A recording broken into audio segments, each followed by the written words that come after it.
I want to go through some of my favorite exercises for pregnancy. Now just be aware that if you're experiencing pain or discomfort, these probably aren't the exercises for you. But I do want to focus on options that could be good for people who are experiencing back pain, pelvic pain, hip pain.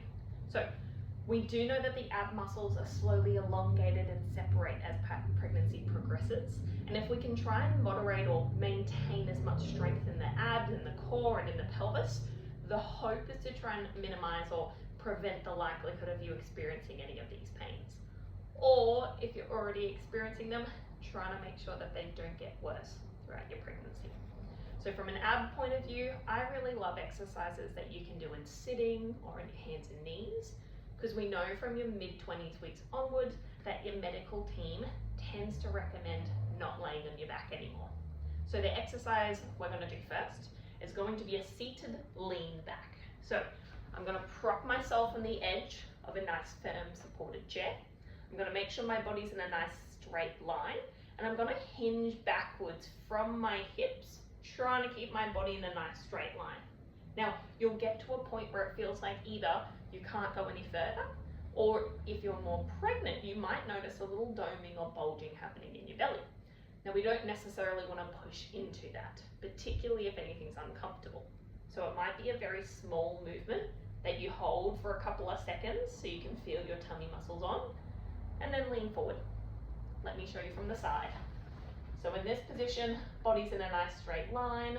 I'm hinging backwards through my hips, trying to keep my body in as straight a line as possible, and then again leaning forwards.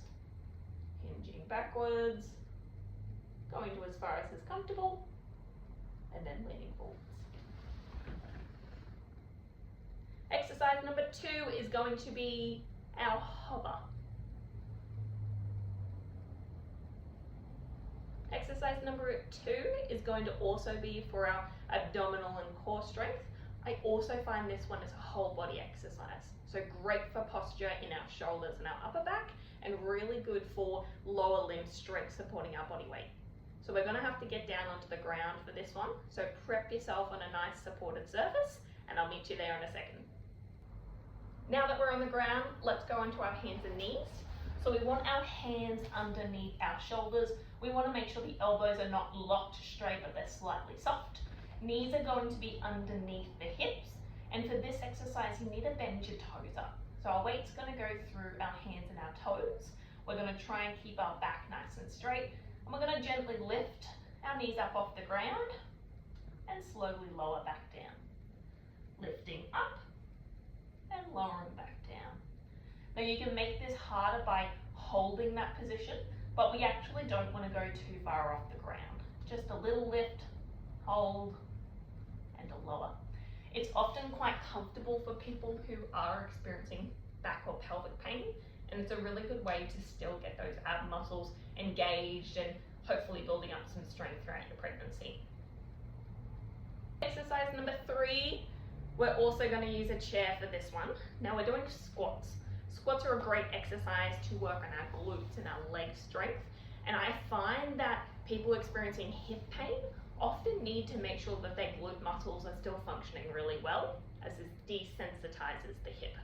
So for this, I'm going to use a band around my knees, but if you don't have one, a plain squat is going to be perfectly fine. So if you have a band, let's tie it around the knees.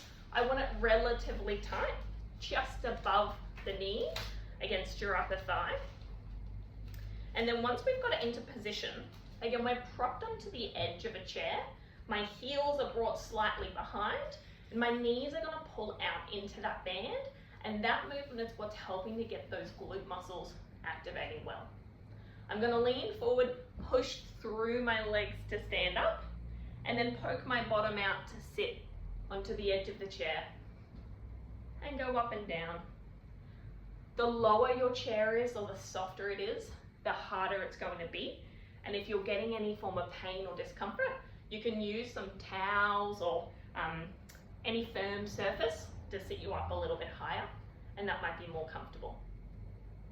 Another good variation of the squat is using something between our thighs to get our inner thigh muscles activating.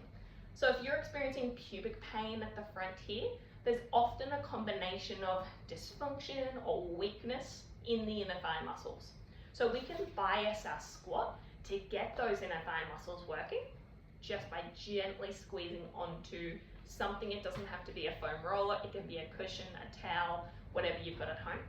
From here, we're going to keep those knees slightly together as we lean forward and stand up. And then again, hinging backwards, sitting back down.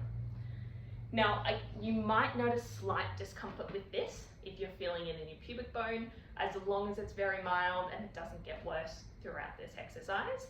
If you're finding the squat is too much, you can just do a little squeeze onto something and then let those legs relax out into it. Squeezing in and letting them relax.